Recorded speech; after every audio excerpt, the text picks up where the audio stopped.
in the lobby. We've got the timer ticking down. They're selecting their loadouts at the moment. Yeah. So I know you probably watch a lot of Splatoon. I know you play here and there, but let's not talk about that. But let's not talk about that. What do you think are strong picks for this map mode? I mean, there are definitely some things that work really well here, some things that might not. What do you think?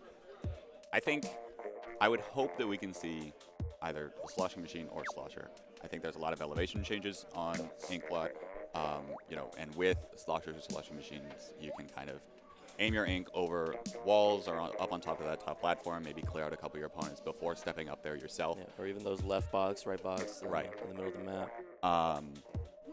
So I think that could be a nice pick. I don't know if any of our teams are necessarily, you know, proficient in the slosher class. It looks like we've got a pretty nice balance here on Snacc, at least, of both frontline and midline, backline weapons. So I'm definitely curious to see what they do with their special composition. I mean, things like bubbles, ballers could be very strong for pushes here. It's going to be interesting to see how they balance offensive specials, defensive specials, how they use them in conjunction with each other. There's a lot of room for different things, but it's all about how to use it. Exactly. So we are checked up. We are ready to get into our first game of the day. First game of the day. Let's go. Bronze pools here at Smash and Splash 5. Let's hop right into this on Clamblitz Inkblot Art Academy. Of course, Clamblitz, you got to build up 10 clams first. You got to get the control in the middle of the map to try to build up clams as quick as possible. And it looks like here, coming out from Snacc, we've got both a slosher and an explosher. So that's going to be a lot of things that you can just kind of lob places, throw them over those boxes, over those walls, try to just get that paint down. They're also, I think that's Bubbles and Baller coming out from, this is Snacc here on the green team. No, this is Squidlett Overdrive on green team, and Snacc on the purple. So definitely a good amount of pushing specials, and they're already finding a pick on the custom junior. So also a good start. Bigfoot trying to finish off another, and they're going to get his teammates to help him out. So now it's a 3v2 situation. Squidlett Overdrive definitely has the advantage of building footballs right now. Great teamwork, you know, already getting those clams. They have a good amount of map, and they're starting to build specials. However, the blaster does go down for them. Blaster going down there, but this in parry there, sitting on top of that perch, probably just waiting to pop at the right moment to pop InGen, waiting for the rest of those members of their team to get in position. Here comes that baller coming in and the jump, but that Booyah Bomb also going to come out. He's going to go ahead and get the power clam in though, and that'll be the start of a push. Let's see here if they can get any more in. It looks like Taco there, sitting right there, and Salamander trying to be as annoying as possible, but not going to be able to pick up clams to fill them in the basket in time, so it will go ahead and go back up. Yeah, so I definitely like the Squidlett Overdrive there. Maybe could have waited for some more clams to get a bigger push there, but they did have the right idea what they were doing. They kind of chained their specials. You saw that splash jump come in after the baller had already come out, and it actually picked up a kill, but the baller was able to put them off without clams. They couldn't fix the timer, so good ideas here. But now Snacc responding. They're getting all their members on the other team's plat right now. They're going to go in with that baller, get that pity power clam in, and now C-Cam rolling around here, getting good kills. Sees two, he gets two. Ends up a trade, but now it is only one alive for Squidlett Overdrive to defend this push, and that's going to be a lot of plans coming in from Snacc right now. This is what you wanted to see from a push here. It's just unfortunately going to be taken out by the Inkjet. Great Inkjet to hopefully stop this push, and it's going to be a wipe. So they are able to stop the bleeding, but 44 points. They're going to have to bounce back big. But, you know, we still have over half of the game left here, so there should be enough time for Squidlett Overdrive to figure out here, get plans built up. It looks like they've already got 2 football staff already. They've got Bubbles here coming out from this explosion, but they're trying to find an opening here on their opponents to get in. But that's a two-gun situation now that might allow something to pop up. But the Woolies here are actually going to go ahead and take out the explosion in mid, trying to get this pick on the blaster. Let's see if they're going to be able to find a second here. Not quite. Still going for this 1v1 interaction. Knows exactly where that player is going with that football pick. However, while C-Can is waltzing in the back line here, Squidlett Overdrive able to get a football in, a power clam. However, again, no follow-up, no extra clams coming in. Maybe that flank, while they were able to sneak past, he did take out enough members for them to not be able to follow up on that push. So I would really like to see, going into the last 2 minutes of the game, I would really like to see Squidlett Overdrive maybe build a bit more clams, make sure you're not just going for solo pushes, make sure you have the resources to extend your push, and get those big points, because if they keep doing this, they're just going to keep feeding Snacc more clams to respond with. And judging by that first pitch, it's not what you want to do. But exactly here. But now it's a 2-down situation on Snacc, and Squidlett Overdrive will get a push going. They've got the Bubble Blower and Baller both coming in. The Baller coming in. Taco just going to go ahead and get that clam off, and it looks like they are going to be able to unload the rest of these clams. Seeking going to clean them up, but still clams coming in for Squidlett Overdrive. They're going to get this all the way down to 15, and now the ball's in the other court line. So, yeah, I mean, they did exactly what I wanted them to. They got a big push all at once, and, you know, you love to see it. Seeking actually did a great job getting like a triple or a quad there, but he's going to rush in alone. They're able to get a jump off, but they only have 2 members alive, and this is going to be, the defense is going to be on point from Squidlett Overdrive here. They're still finding jumps in, but they're kind of going down one by one. They're trickling in, and a bit of a sloppy push, not going to get a lot of points off. And with only 40 seconds left, they both need to make sure that Squidlett Overdrive does not get to the basket, and they need to make sure they're building their own resources to hopefully make the final push. Looks like they're doing a decent job of making sure their claims are in the spots that they want them to be in with that football on that pro, and they have another, it looks like 8 or so on that junior. But the members of Squidlett Overdrive are slowly starting to take control of mid, we're seeing right now. As up here, they go ahead, pop the armor, try to get with it and the rest of the team. But all Squidlett Overdrive realizes that they need to do is just hold this ground in the middle of the map and not let Snacc get in, and I think they're doing an excellent job of that right now. Yeah, and now, I mean, you look at all this paint on the map, and Squidlett Overdrive Snacc is trying to move in slowly but surely. They are going to pop the Bubble Blower and the Baller, but do they even, they have the jump ready, waiting to jump in. Are they going to make it in time? 2 power clams coming in here. That's going to be 2 down, 3 down. That's a wipe from Snacc. They fall just short, and they really had something good going for them, but just quite not enough, and Squidlett Overdrive does a great job fending them off. So really close game. Just kind of went back and forth at some points. Great pushes from both sides. They both showed a good amount of flair on both offense and defense, but they're Squidlett Overdrive just managed to do a little bit more, and they got past it. So game 1 going to Squidlett Overdrive. Yeah, I think Squidlett Overdrive there was able to just stall really well towards the end of that game. You know, they didn't want to push forward. They knew they didn't have to push forward. You know, letting those members of Snacc just do what they wanted. But, you know, I think at the end of the day, Snacc found an opening. They went for it, but they didn't quite have the full resources, and Squidlett Overdrive did a good job of making sure that that was not the case. But heading into this next game on a completely different mode, Splat Zone's Camp Triggerfish. What do you think we're going to see here, Slammy? So this is a map that is just crazy for a lot of teams. It is very, very unique in the dynamic that you have to split up so much to be able to control both zones, considering there is literally a gap. There is literally a lake between both zones, so you have to go a long distance to be able to help each other. We see a lot of interesting compositions, very long-range compositions on this map, so that you can reach other zones. You want to see specials to cap other zones. I mean, it's a very weird mode for a lot of teams, and it can be very sloppy there, but they are readying up real quick, so I think they have their game plans in mind. Hopefully that we see them play with some confidence. Now, bouncing off that last game, what I want to see is we saw Seekant on the side of Snacc. We saw Seekant playing really well, getting some really good picks, like multi-kills a lot. But I would like to see Seekant's team kind of play more around that.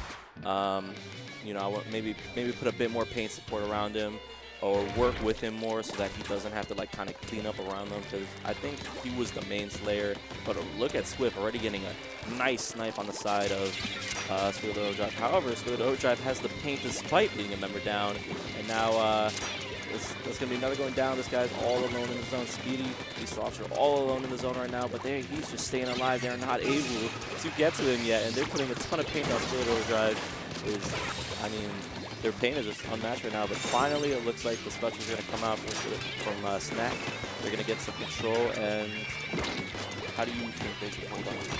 Yeah, finally some control coming out indeed, but it looks like, to me, they're not quite pushed forward enough, and three of these members of Squidlett Overdrive are going to come up in the middle of the map. Taco going to go ahead and get that splashdown on the zone, but not quite going to be able to paint that, the rest of that, as being only a blaster, kind of a little bit difficult to do. But now it looks like Squidlett Overdrive are in a good position to cap both of these zones, and they will go ahead and do that, putting that penalty onto Snacc, and we've got very much a neck-and-neck game. Yeah, and if you're on the right elbow over here, we just saw three members of Squidlett Overdrive kind of push in on one member of Snacc all alone. And now we have two members of Squidlett Overdrive flanking off the catwalk here. There's an Inkjet coming out. They're putting a ton of pressure in Snacc's base, and the Inkjet's going to find one pick. Speedy's all alone in the zone. They're focusing the zone off the wall. Fishboy finally coming in with the Imperius to support his slosher. This is really good pressure from Squidlett Overdrive. They are coming off the cat, coming off the left, coming from everywhere to get all the paint, all the pressure in the world. But Snacc doing a great job responding, getting two picks using the specials, and they're going to cap zones. Yeah, you know, after that excellent push coming out from Squidlett Overdrive, of course, part of this mode is capping the zone and trying to get in there, but the other part of it is defending it. You have to make sure that you're trying to lock out your opponents as much as you can, and I think there that Squidlett Overdrive was doing an excellent job of that, getting it all the way down to 33. But now we're seeing Snacc here with a push of their own. Looks like they've got 4 people on their side, and Speedy's just going to come in with the baller, but the baller is going to go ahead and pop. Looks like, though, that Speedy's doing a good job of being pesky on this zone, going to go ahead and get a pick. But that interaction in that zone is going to go down. But Salamander there with the Explosion providing some support from the other side of the map. And that's something, especially with the layout of Camp Triggerfish, that you're really going to want to watch here. So what we saw there, we saw Splatoon Overdrive come in with one baller from the left elbow. And all 4 members of Snacc, all 4 members of Snacc were in their zone. And that just led to Squidlett Overdrive just getting a really easy principal attack on them. We saw that the baller and the long range from the Explosion able to just put enough pressure on Snacc that they were able, that Squidlett Overdrive was able to find a fix and take control. And now, again, Squidlett Overdrive, I feel, just doing such a better job of putting pressure, of pushing up. Fishboy getting a great pick on the duels over here as we see now 2 bomb launches coming out from Snacc here. This is going to be kind of just a special push to try to at least stall their own. All this pressure is coming out. Tackle's just moving up, using his blaster to shoot around the wall. He's going to be forced to back up, but now the Explosion coming in, focusing paint on the zone. Squidlett Overdrive just have everything going for them right now. Everything going for them indeed. Snacc trying to panic and get back into the zone, but it's a 3-down situation now for Squidlett Overdrive, and they are going to get the cap here. So allowing this game to continue is Squidlett Overdrive, forcing that penalty onto Snacc. So even if they lose zone, they might still have another opportunity here and a couple more team fights to work things out. Catch up here with that flip-flopper, going to be able to lob some paint onto the opposing zone. As these members of Squidlett Overdrive get in the positions they want before making a push forward, you can tell right now that they're trying to be a little more patient. And granted, they have a little bit of room to work with. They want to make sure that this next team fight, they can just get these members of Snacc out of the way. And I mean, Squidlett Overdrive, again, their special use has been really good to get back to Snacc zone and just put all the pressure on. Now, you see Tackle alone in this zone, but now 2 members coming over from the catwalk. They're going to help Tackle out. They're going to find the picks. And now they're just jumping in. They have all the pressure going on. Again, Squidlett Overdrive being really quick to get themselves to this advantageous position, and it has gone the distance. If you just look at the score, you can see there's quite a big difference, and that's where it's coming from. These big pushes with so much pressure gives you so much points, and Snacc has just not been able to match that, as now they are just going to try to stall the zone, pop an Ink Armor and Storm. This is going to be their last chance. They have 14 seconds to get, not only keep their zone, but get to Squidlett Overdrive zone. They've got see if they can do it. They've got one more chance, but they have to be careful of Salamander on that Explosion there. They are going to be able to cap both zones, but it doesn't look like they're going to be able to take this for long. Swift needs to find this pick on Salamander. Salamander goes right still at top baller. They're hoping to stall this out, but Speedy actually coming in on the other zone, getting the picks, catching both me and perhaps the members of Snacc off by surprise, but Zeke now going to go ahead and clean up. But that time is going to stall, and the game is going to go again to Squidlett Overdrive. Snacc, again, just barely losing control there in the end in a overall largely back and forth game. It was very back and forth, but I think that the fourths for Squidlett Overdrive were a lot bigger. I think what we saw was, like I said, Squidlett Overdrive was just so much quicker to move forward and get to advantageous positions to put pressure on the other team, and that let them keep the zone for such a longer time.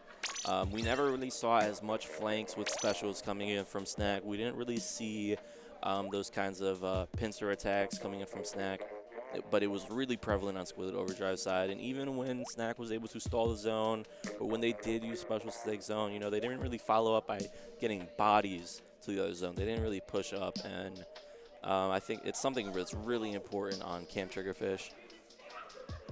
But yeah, indeed. But going from Splat Zone Camp Triggerfish to Rainmaker Black Belly, these are probably as different as game types can be. How do you feel? How do you feel about this abomination? Personally, that I love. As a spectator, I tend to love this because I think when you've got two teams that are really, really close, it is a nail-biting match every single time. You know, that Rainmaker on Black Belly is obviously, Black Belly is a little smaller of a map overall. Yeah, for sure.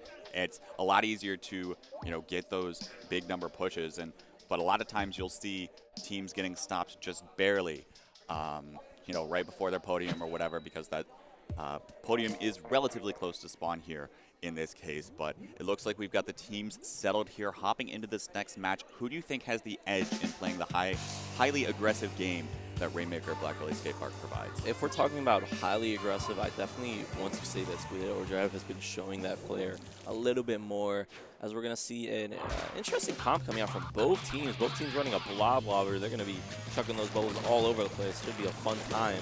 And a Dynamo coming out from Snacc side here. That's going to give them a lot of paint. I think they have the paint advantage overall. I might be wrong on that, but I think paint will do you a lot of good on this map, but aggression will do you more. So let's see how these teams open up here. They're both kind of being a bit patient, but it looks like Seacan's going on for an early flank here through the half pipe. It looks like they're calling him out, but yep, they do call him out. Seacan's going to go down to the blob ladder. So great job from Squidlett Overdrive being aware of that positioning from Snacc. And let's see their pop-up flash, let's see how they respond. Yeah, that Ink-Storm and Inkjet coming out from Squidlett Overdrive, going to allow them to push the members of Snacc back here as far as possible. It's a 2-down situation now for them, but Salamander are going to get taken out by Seacan with the Rainmaker. So members of Snacc are going to have to respawn here quickly. 3 members now go down to what actually, that couldn't have been the pop, but 3 members did go down nonetheless on Squidlett Overdrive's side, and now Snacc is going to have the opportunity to at least get this back in mid and maybe try to get some paint control and some motion going forward. Yeah, so, I mean, already, Black Belly Rainmaker can be a game of many pushes, but again, you want that one big push to spike. So, we're really, if any team can peak higher in this match, it's really what you want to focus on. But both teams already in this match showing a great job of using their specials to defend. This Inkjet's going to come out, and the Ink-Storm as Snacc being forced to get pushed into that left side, and they're able to pincer it. So great awareness, great job pushing them to where they want them. Now the man advantage is going to keep going to Squidlett Overdrive. Let's see if they can get this pick, as Squib is going to do a great job flicking his ink over that wall. Kind of a neutral situation right here. Who do you think will come out on top? Don't really know here who's going to come out on top, but it looks like Snacc can try to push that Rainmaker a little further there to get not necessarily fully supported by the rest of their team. But here, nonetheless, I liked earlier Swift putting some pressure on that Rainmaker area, not letting the members of Squidlett Overdrive feel safe about doing really much of anything. You know, they realized that they needed to get that back out of there before trying to do something. But now we've got a 3-down situation and a 2-down situation, so it's a 1 versus 2 on the map. Squidlett Overdrive popping the Rainmaker, probably going to get some paint control before pushing this forward. But Swift here, still in the same positioning, is going to go ahead and get taken out. And now Squidlett Overdrive looking to make an even larger push here. Yeah, so what I've been seeing so far from Snacc is that they've been kind of grabbing the Rainmaker with nobody in front of it. They haven't been paint in front of the Rainmaker. They've been getting stopped with such small pushes. Now, Squidlett Overdrive is doing a better job of getting in front of the Rainmaker so far. They're going to get 3 down, and they do find the wipe on Seacan, who was trying to rush the Rainmaker and just stop the push. But that's going to open the door for a big push coming in here. Salamander just moving around with the Rainmaker. They're going to get in front. They have all the members in front of the Rainmaker. This could be maybe even going up to a knockout, but they do find detail on the Rainmaker with only 1 alive on Snack's side. He's going to end with a trade, and Speedy will take the safe route and jump out, but Fishboy actually jumping in response, so kind of trading bodies there. Let's see how they get up back to speed, because if Squidlett Overdrive can get back to mid quickly and just try to keep Pink down. I think Snack's not really been playing the lane too smart, so if they just kind of keep Pink, make them go where they want to go, they can really take advantage of the way Snack's been playing. Yeah, and I really like that conservative play calling coming out overall from Squidlett Overdrive, realizing that, you know what, maybe trying to push this further isn't going to be in our best interest, and just defending this push as they just did, getting that wipe onto Snacc, going to be able to stall their push and momentum at the moment. We've got about a minute left in this game, so a little bit more time for Snacc to figure out exactly what they're doing, get the picks they need in order to push forward. But Squidlett Overdrive just trying to shove this right down their throats at the moment. It is going to be a 3-down situation for both teams right now, as Salamander forced to kind of retreat a little bit, take a little bit more position, as we just have these two lobbers throwing Pink towards the Rainmaker. Yeah, but I mean, as you've said, Squidlett Overdrive has been really smart with how they're falling back in to not really getting too antsy. However, those specials are going to, at least one special is going to come up and back and take down two. But now it's a 2v2 situation. Trades coming out all over, but Squidlett Overdrive is going to be jumping in, so they're still going to have the advantage of the middle of the map right now. They're trying to get Pain on that right side so that they can't move it where they want it. And again, Snacc kind of grabbed the Rainmaker a bit early. I feel they don't really have the map to work with it. However, it looks like they're going to opt for a push through that half pipe. As they finally have members in front of them, and let's see if they can get the picks that they need. Weebom going to come out behind them, and now there's going to be a pincer attack going on here. It gets called out, though. Great job, I think, by Squid.